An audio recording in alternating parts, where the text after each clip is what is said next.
Humarap sa Independent Commission for Infrastructure sina Senador Jinggoy Estrada, Senador Joel Villanueva at dating Senadora Grace Poe. Kabilang sa gustong maunawaan ng komisyon ay kung paanong nakakapagsingit ng budget para sa mga project na sinasabing ugat umano ng anomalya sa mga flood control project. Yan ang tinutukan live ni Joseph Morong. Joseph?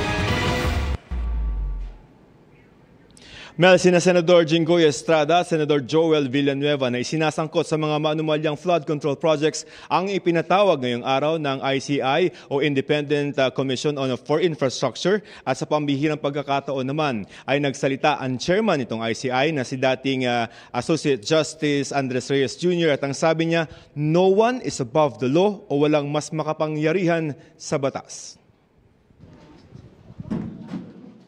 Bago pa humarap sa Independent Commission for Infrastructure o ICI, ito na ang pahayag sa akin ni Senator Jinggoy Estrada kaugnay ng aligasyon ni dating Bulacan 1st District Engineer Henry Alcantara. Sabi kasi ni Alcantara kay dating DPWH Undersecretary Roberto Bernardo niya ibinigay ang 25% na kickback para sa proyekto na ibinigay naman umano ni Bernardo kay Estrada. Definitely it's hearsay. Walang... Diba, mismo si D. Alcantara nagsasabi na he does not have any direct link with me. Kaya pinag-iisipan umano nilang sampahan ng reklamo ang mga nagdadawit sa kanya. I'm conferring with my lawyers. Okay. Dumating din si Senador Joel Villanueva na ayon kay Alcantara ay binigyan nila ni Bernardo ng 150 million pesos na 25% ng 600 million pesos mula sa 2023 unprogrammed funds. Hindi nagpa-unlock ng panayam si Villanueva. Nitong mga nakarang araw, gustong maintindihan ng ICI kung paano nangyayari yung mga insertions sa budget na tinawag ni Senador Panfilo Lacson na original sin. Dahil kung wala raw ito, walang makukurap sa budget. Other than the mayors, maybe the media can also help us towards discovering the truth. So we will just say 2 points. Honesty is the best policy. Right? Honesty is the best policy. And secondly, no one is above the law. And this is for country, God, and our poor people.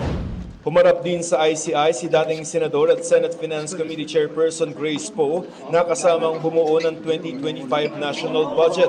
Gusto nilang matukoy, halimbawa, kung meron daw mga ghost projects or mga substandard, kung sino yung proponent na legislator. Meron iba na talagang tapat na gustong tulungan. Pero halimbawa nagkakaroon ng collusion between the contractor and then the DPWH and the legislator, tapos naging substandard or yung mga walang hiyang naging ghost project, yun talaga yung dapat tutukan. Itinanggi ni Poe na kasali siya sa small committee na umano'y nagsingit ng bilyong-bilyong pisong budget sa Bicameral Conference Committee. Wala akong sinalihan na small committee or closed-door meetings with my counterpart in the House.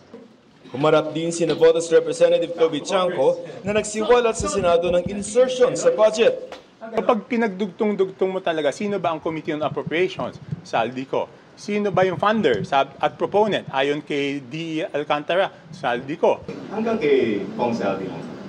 Tingnan natin, yun na nga, napakahalaga na ngayon na si Kong Saldi ay umuwi at harapin itong mga aligasyon na to at siya na magsabi, siya lang ba to? O sino pa ba ang kasama niya dito? Wala pa rin sa bansa si Ko pero dati na niyang itinanggi ang mga alegasyon laban sa kanya. Mel, pumirma rin ang ICI ng kasunduang makipagtulungan sa PNP, Mayors for Good Governance at organisasyon ng mga civil engineers sa Pilipinas. Ang PNP ay tutulong sa investigasyon at inspeksyon ng mga maanumalyang flood control projects. Mel? Maraming salamat sa iyo, Joseph Morong.